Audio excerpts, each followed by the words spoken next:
Liberals should be working with us to get to the bottom of this mess, and instead we get non-answers and resistance. Tonight, political pressure remains on the Prime Minister and his office over why Jody Wilson-Raybould was removed as Attorney General. They end up getting breaches on all of these things because, and then those breaches then end up adding up, and it keeps them continuing in the system. A new court is created in Manitoba to help bring a better system of justice for people with fetal alcohol spectrum disorder. And a Grammy nomination for a powwow group out of Frog Lake First Nation.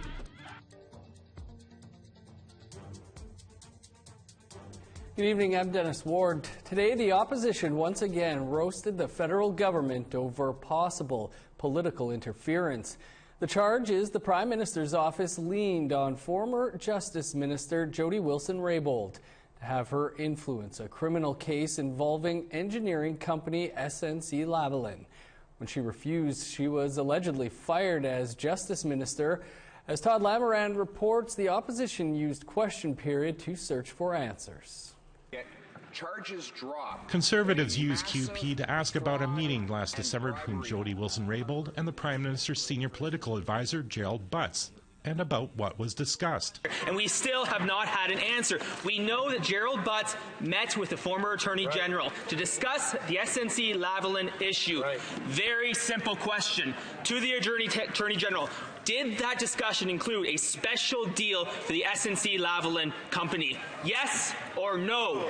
The Justice Minister's Parliamentary Secretary, Arif Virani, gave the same answer to all questions, and was the same one Prime Minister Trudeau used yesterday. Neither himself nor anyone in his office pressured Wilson-Raybould. That didn't stop the NDP from asking for an investigation.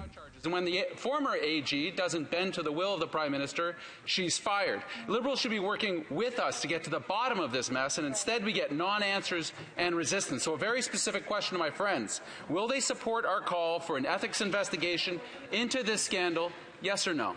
Mario Dion is the Federal Ethics Commissioner and would normally be heading any ethics investigation involving parliamentarians. However, Duff Conacher of Democracy Watch wants Dion to delegate it to a provincial counterpart. Because Ethics Commissioner Dion was handpicked through a secretive process by the Trudeau cabinet, and we think that taints him with an appearance of bias that would undermine anyone's view of any investigation and ruling he may issue. Opposition leader Andrew Scheer wants an emergency meeting of the House's Justice Committee next week. Witnesses would include Wilson-Raybould and senior members from the Prime Minister's office. This committee process will allow officials to be to answer questions about the nature of the lobbying that went on, the nature of the conversations that went on between officials in the Prime Minister's office and officials in the Attorney General's office. The Liberals have a majority on the Justice Committee and could refuse the request. If the Liberals vote this down, it is quite clear that there is a cover-up going on.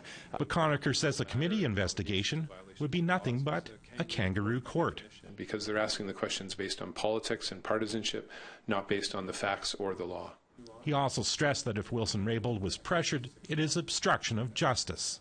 That could be viewed as crossing the line, and that means that if someone in the PMO did this, that they actually committed a crime. Wilson-Raybould once again refused to comment on the political storm surrounding her today. Todd Lamourand, APTN National News, Ottawa. A new Winnipeg court designed specifically for individuals with fetal alcohol spectrum disorder is set to open at the end of the month. Lawyers say it's much needed, but as Brittany Hobson shows us, one group is worried the court could open more problems than solutions. At the end of February, accused offenders diagnosed with fetal alcohol spectrum disorder will have a chance to appear in a specialized court. It's an extension of the youth program, which began in 2004. Criminal defense lawyer Wendy Martin-White says a new court will be a crucial change for adult offenders. Individuals who have FASD or have cognitive disabilities have a tougher time in the criminal justice system. And a lot of that has to do with just their level of understanding of the expectations of them. Approximately 10% of adult inmates in Manitoba have FASD. The new system will include smaller, quieter courtrooms and visual aids to help the offender understand what they've done. It helps to just streamline that process and provide a wraparound service for the clients. Chantel Barker is the Director of Justice at the Southern Chiefs Organization. She welcomes the new court, but is concerned it will further stigmatize those with FASD. What adult wants to come forward and say, I have FASD, when there's a stigma with it? Barker says there needs to be education around FASD so people living with it feel comfortable asking for help. She adds support workers need to be put into place to help keep offenders from returning to the system. If they don't have those resources available to them, will it keep them in that revolving door syndrome when they give them all these conditions that they won't be able to accommodate, and then they end up getting breaches on all of these things and then those breaches then end up adding up, and it keeps them continuing in the system. The new court will operate once a week in Winnipeg. Brittany Hobson, APTN National News. The mother of a Cree man who was shot and killed on a Saskatchewan farm is speaking out on the anniversary of the shooter's acquittal. Debbie Baptiste says she has lost hope in finding justice for her son Colton Bushy, who was killed in August 2016. Gerald Stanley admitted he shot Bushy dead, but testified it was accidental. He was acquitted of second-degree murder 1 year ago. Bushy's mother is calling for more Indigenous people on juries and working as prosecutors and judges. 2 years ago, the Yukon government decided that a new 25-bed shelter in the city of Whitehorse should be run by the Salvation Army. But earlier this year, after controversy and complaints, the government took over all operations for the Center of Hope. Government officials say they have had to work quickly for the last 5 weeks to keep the shelter operating in a transitional phase, and they say things have improved. Capacity has increased. 20 new cots have been set up, and a low barrier admittance policy has been implemented. That's a big change from the Christian faith-run organization. Individuals who are intoxicated or may present with some difficult behaviors would definitely be welcome at the facility.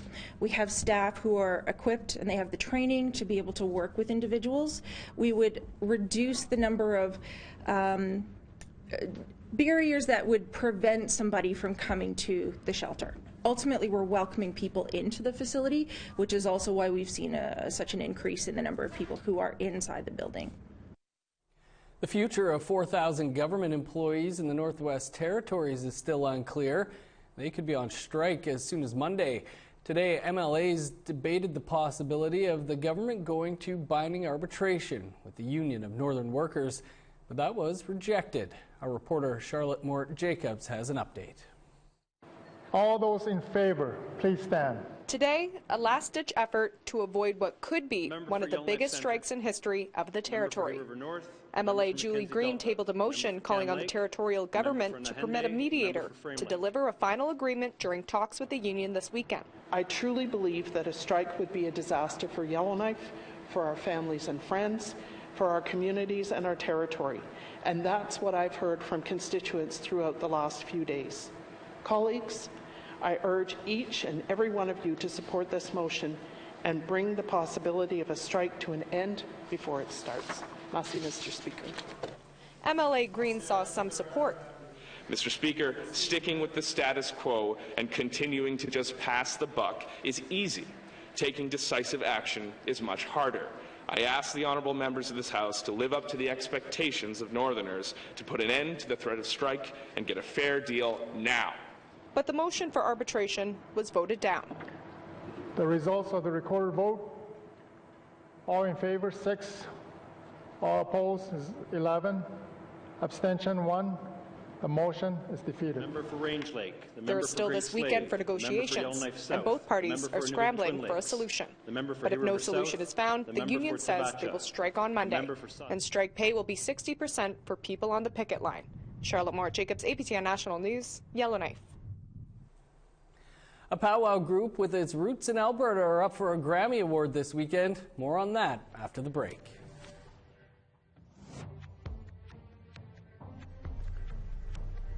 Here's the look at Saturday's weather forecast starting on the East Coast. +2 with snow for St. John's, -7 in Halifax, -2 with a rain-snow mix for Nain, -8 in sunny skies in Montreal, 18 below in Chibougamau, -6 for London, -5 in Toronto, -14 in Thunder Bay, -13 for Timmins, -24 in Puckatawagan, 26 below for Churchill under sunny skies, -21 in Winnipeg, Brandon, Princess Harbor, and Barons River, -25 with snow for Swift Current, 24 below and snow in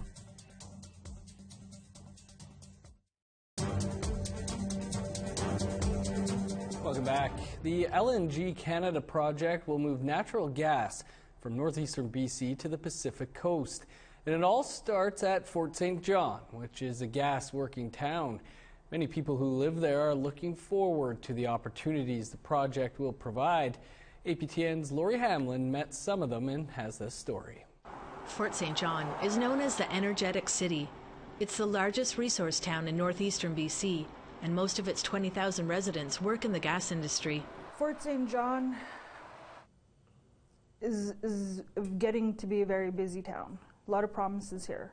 Judy Desjardins and her husband Boomer own a contracting business in Fort St. John, and they're excited for the new LNG Canada project.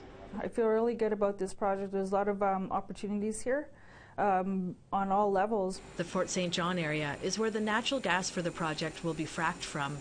The gas will then be sent down the Coastal GasLink pipeline in nearby Dawson Creek to a processing plant in Kitimat. There, the gas will be liquefied and shipped to Asia, and this means many jobs and opportunities for local First Nations. If you look around town, there's lots of hotels going up, there's lots of new housing being built, there's a new hospital built. You know, we're all in the steps to try and be ready to capitalize on this huge opportunity for the world, I would say. The Desjardins started top-notch contracting in 2004. Started off with one piece of equipment.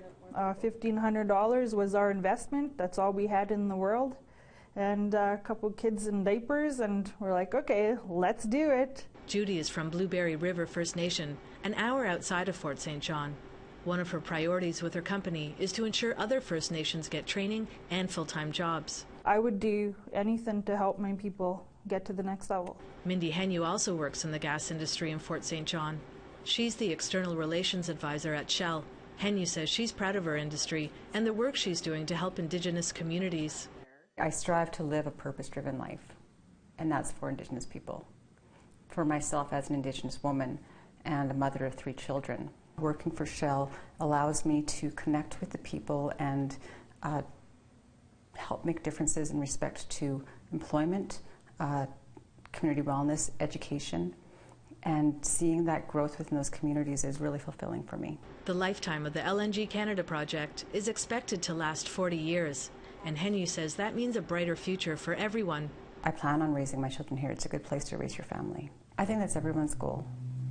We all live here. We all are raising families or, you know, just flourishing and, you know, having friendships and building that sense of community. So, yes, you know, I want to see it grow and I want to see it last. Lori Hamlin, APTN National News, Fort St. John. A provincial forum that aims to link elders, youth, and Indigenous organizations took place this week in Montreal.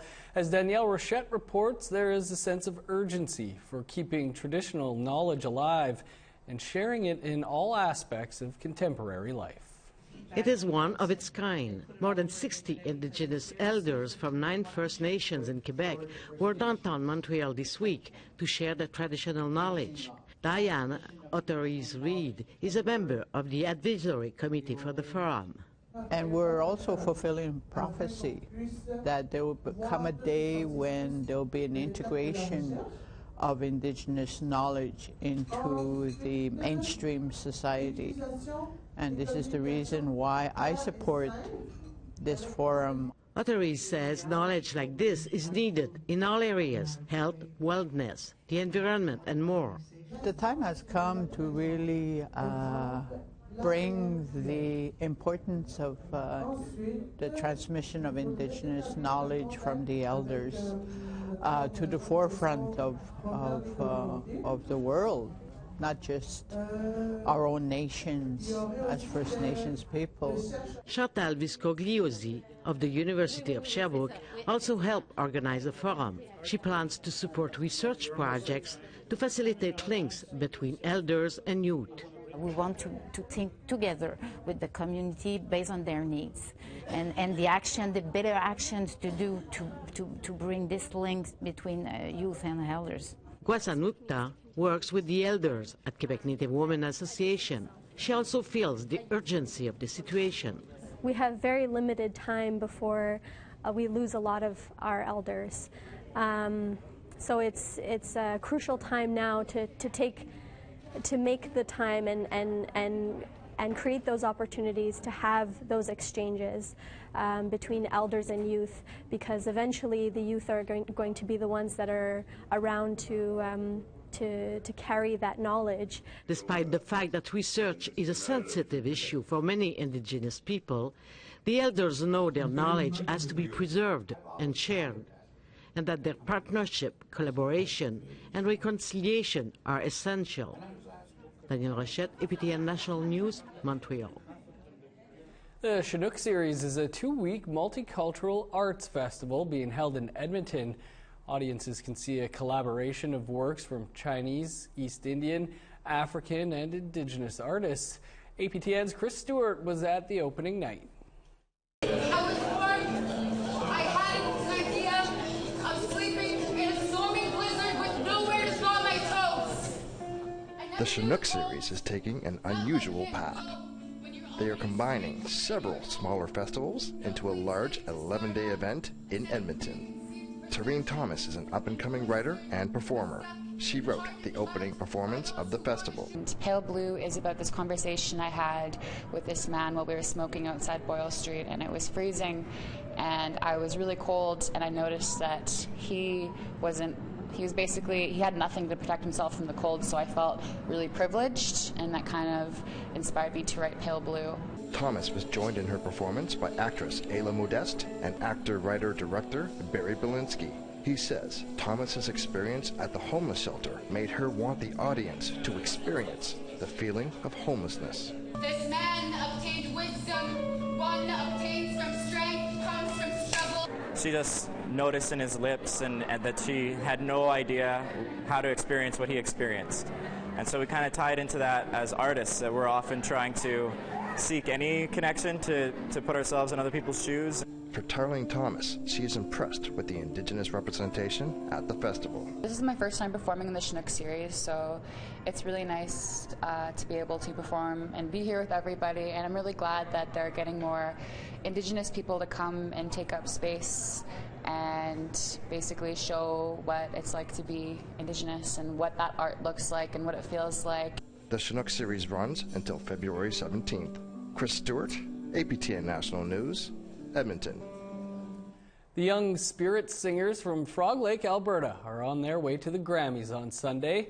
Their round dance album, Mua Sensational, is nominated in the Best Regional Roots category.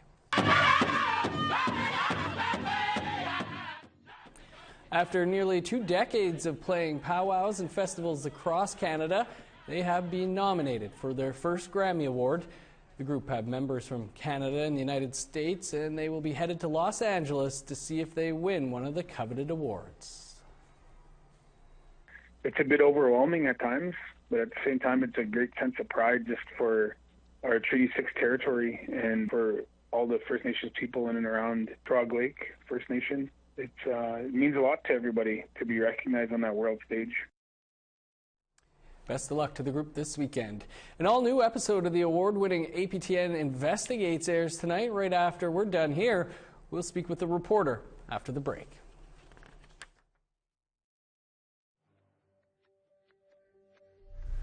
Here's the rest of Saturday's weather forecast. Minus 28 for Peace River under sunny skies. Minus 22 and snow for Medicine Hat. Minus 24 in Calgary. Plus 1 with snow for Vancouver. Plus 4 and rain in Tofino. Minus 19 in Fort Nelson. Minus 11 under sunny skies for Smithers.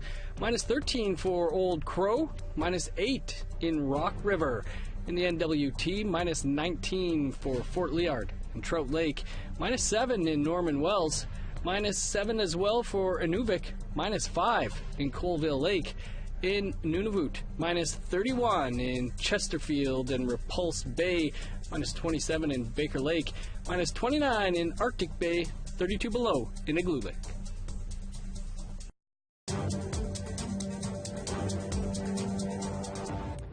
Welcome back. Spiritual services are a charter right for Indigenous men and women in prison, but access to an elder, ceremony, and smudge kits is inconsistent in provincial jails.